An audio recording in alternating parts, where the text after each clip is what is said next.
And then the term of puerto crucian is an old term that was used again by Crucians who when they were coming, they would say, oh, the puerto crucians are coming. But yeah, people called the radio and they said, you know, we were upset that we were laughed at when we sang La Borinqueña.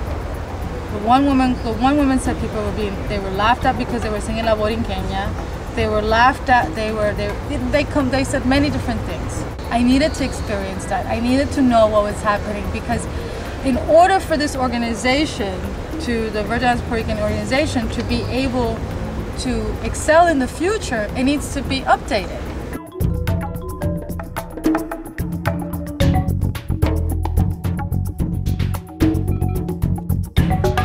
We talk about racial discrimination and how the cultures have integrated. That's a downside, very short downside of the film. We talk about the politics in the sense of the U.S. Navy and Munoz Marin and John F. Kennedy and Plan Dracula. And we also talk about the economic downfall that happened in the 1920s with the decline of sugarcane factories going down in Vélez.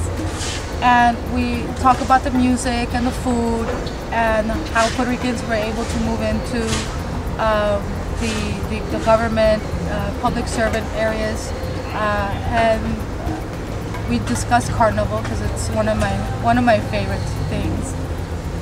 And we also talk about the beauty of the island, the culture, and you see that through the images. It's an actual film that is just as creative as it is informative.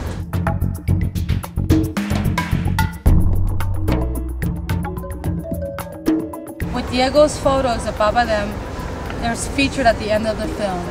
And as the credits are rolling up, you're seeing his whole entire collection on the film. Nice. And that was a huge honor, because we pick up the phone and say, well, can we put your films, your photographs in our film? And they say yes, and they're not charging you. It's like, you know, hey, that's awesome. But the flip side of that, as a filmmaker, what I know that is, it's not an audio image museum, but it is another way outside of putting his photographs in a museum or in an exhibition, that it's actually in a movie, that people who may not be able to go to Vieques or may not go to St. Croix or come to Puerto Rico, but they might be in France and they might see this film and see his entire collection of the Papa de, what was published in the book, in the film at the ending of the credits.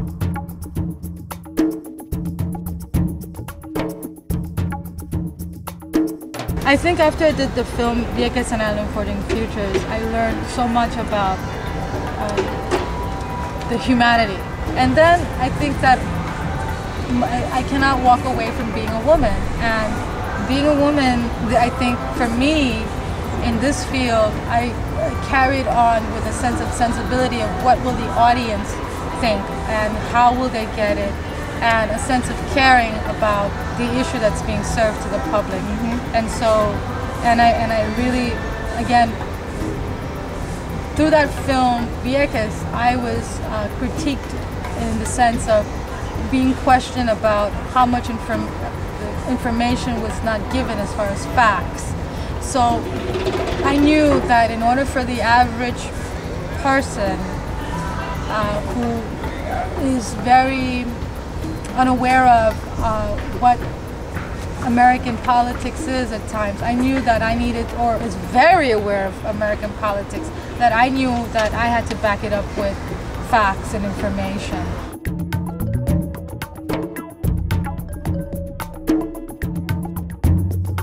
I had to become creative in telling that story so that the person that's seeing it could actually, because for me, there's nothing more, and this is where, as a filmmaker, becomes very biased, and not even that, it's just the generation that I live in.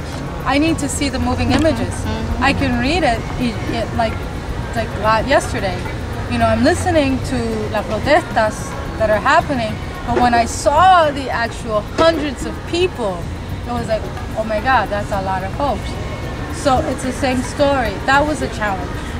So I wanted to really create a sensibility to the average person about certain things that occurred that were not extremely humanly right.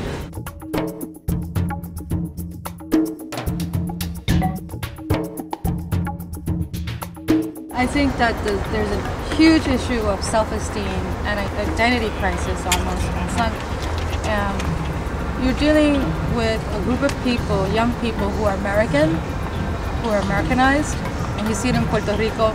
I mean, Puerto Rico has a saturation of Americanization. The Applebee's, the Burger Kings, the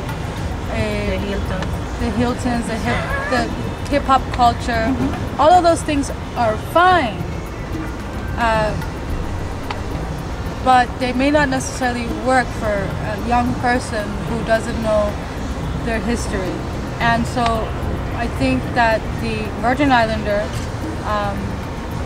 and the Virgin Islander who's of Puerto Rican heritage suffers from the real not knowing of, they can read it in a book because it's forced to them to read it at BI history in 12th grade.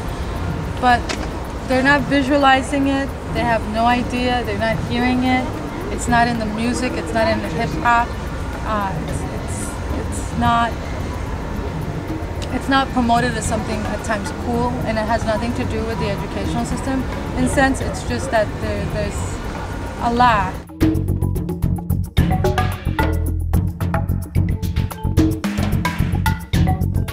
Well, the idea is to overcome. I mean, what is the future of Puerto Ricans in the Virgin Islands? And that's the question I ask in the film.